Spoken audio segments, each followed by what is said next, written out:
Qualitative analysis of carbohydrates. Practicals basically are of two types. One is qualitative analysis and number two, quantitative analysis. So in qualitative analysis, we analyze an unknown substance to find out whether a compound is present or absent. For example, analysis of carbohydrates, amino acids, proteins and lipids. Quantitative analysis.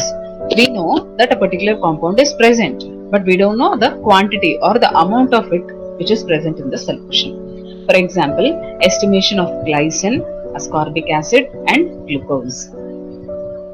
Qualitative analysis of carbohydrates. So in this class we will discuss about the test that has been used to analyze the carbohydrates and how to perform the experiment, note the observation and infer the results obtained at the end of the experimentation. And before going into the practicals, we have to have some important points to remember. First point is, always remember that carbohydrates end with the letters OSE. Example, glucose, fructose, arabinose, ribose, maltose. And second point is hexose. What are hexoses? They are the 6 carbon containing carbohydrates. For example, glucose and fructose. And third point, pentose. Pentose are 5 carbon containing carbohydrates. For example, arabinose, ribose. Fourth important point, aldose. Any carbohydrate with any number of carbons, okay, which have aldehyde as a functional group are called as aldoses. For example, glucose. And then fifth point, ketose. Similarly, any carbohydrate with any number of carbon atoms but with keto group as the functional group is called as fructose. And here when we talk about the number of carbon atoms, minimum, like if you take for example you have 3 and maximum it goes up till 7 or even more than that. And the sixth important point to remember is single carbohydrate moiety is called as a monosaccharide. For example, glucose is a monosaccharide. Fructose, arabinose, ribose all comes under monosaccharides. And two carbohydrate moieties. For example, disaccharides. See, for example, if you take sucrose, it is made up of one molecule of glucose and one molecule of fructose. And if you look into maltose, it is made up of 2 monosaccharide units glucose. So it's called as a disaccharide. Now, 8 important points to remember. If a carbohydrate has more than 10 monosaccharide units, then it is called as a polysaccharide. For example, we have starch. And if a carbohydrate has aldehyde as the functional group, then we call it as aldo sugar or aldose. If a carbohydrate has a keto group as the functional group, then you call it as a keto sugar or ketose. And similarly, 5 carbon containing carbohydrates are called as pentose or pento sugar. So what are the lists of qualitative tests that we'll be performing to analyze the carbohydrates? So number 1, solubility test. Number 2, Mollis's test. Number 3, iodine test. Number 4, Barfoed's test. Number 5, Benedict's test. Number 6, Felling's test. Number 5, Bayal's test. Number 8, Selivanov's test. Number 9, phenylhydrazine test. And number 10, hydrolysis of sugars. If you are going to get the reducing sugar test as negative, that is, if non-reducing sugars are present, only then you go for hydrolysis step. So this we'll be discussing it in the next class. So as of now, we'll just check with the first 9 tests. First test is called as the solubility test. Solubility of the substance was noted in water. If the compound is soluble in water, that may be it is the absence of polysaccharides. If it is insoluble in water, then maybe it is the presence of polysaccharides. Number 2, Mollis's test. To 2 ml of the given sugar solution, a drop of 10% alpha-naphthol in alcohol is added, followed by the addition of concentrated sulfuric acid along the sides of the test tube, so that it forms a layer at the bottom. Now, If you're going to get a violet ring at the junction of the liquids, then it shows the presence of carbohydrates. If no characteristic reaction is observed, that shows the absence of carbohydrates. Now you can see the demonstrative picture which is being highlighted here. Okay, so at the junction of the liquids, we can see a violet ring which is formed. That shows the presence of carbohydrates. And third test is the iodine test. To 2 ml of the given sugar solution, add 2 drops of concentrated HCl followed by the addition of 1 ml of iodine solution. So if a deep blue color is obtained, that shows the presence of starch.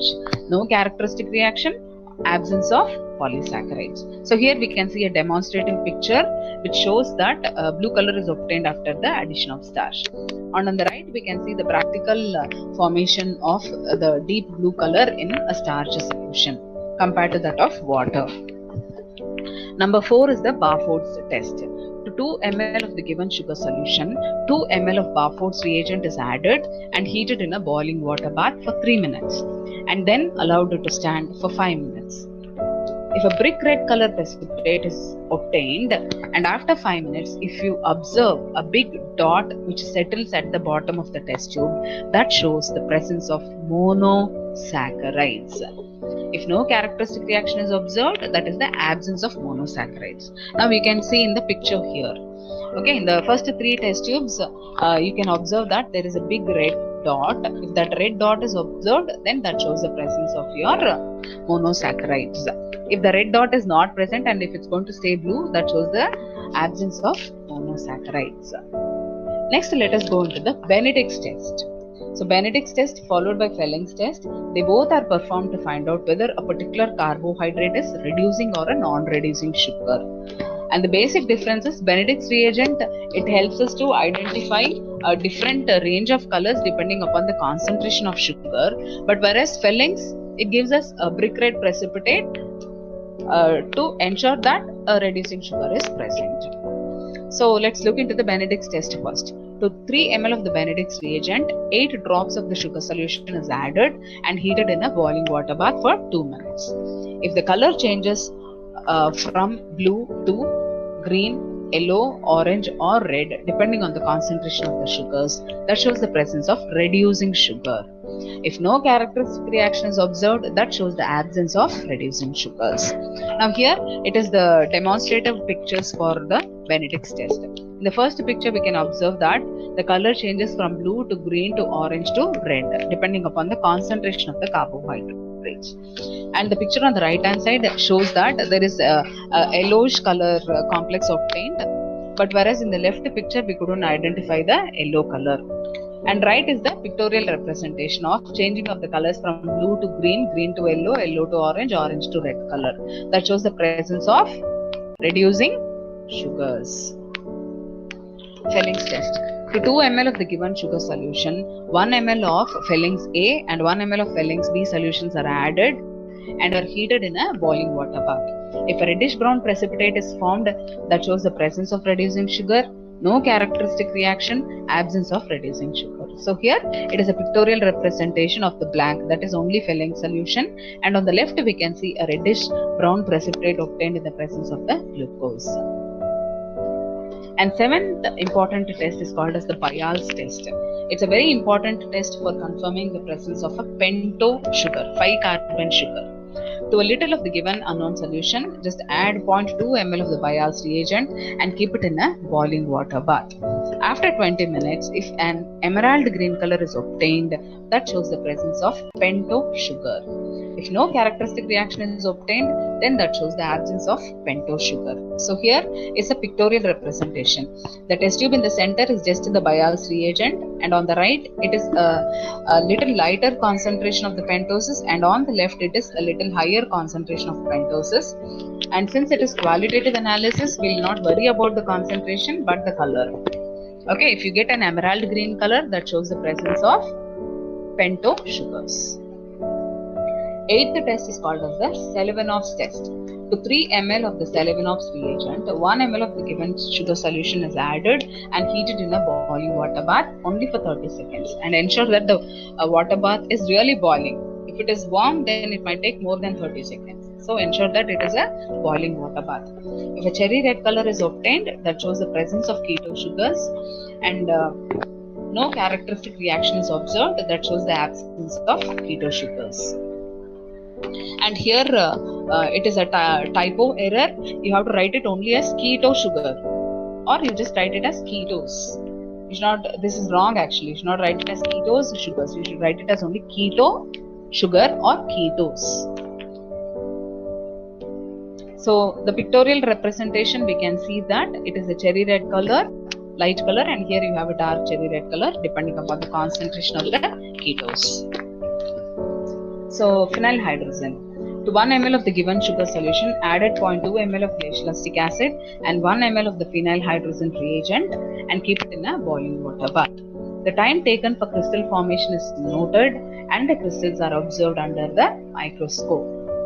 So yellow needle shaped crystals are obtained within 10 minutes, shows the presence of glucose. And if the same yellow needle shaped crystals are obtained within 5 minutes, then that shows the presence of fructose. Yellow puff-shaped crystals are obtained within 30 minutes, then that shows the presence of the pentose sugar arabinose. Yellow star-shaped, beautiful star-shaped maltose crystals are obtained within 25 minutes. So maltose shows the star-shaped crystal.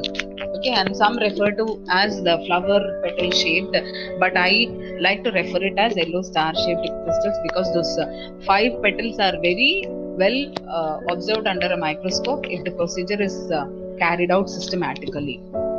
With a little error here or there, you obtain broad petal shaped structures. But whatever it is, maltose is a visual treat to observe under a microscope.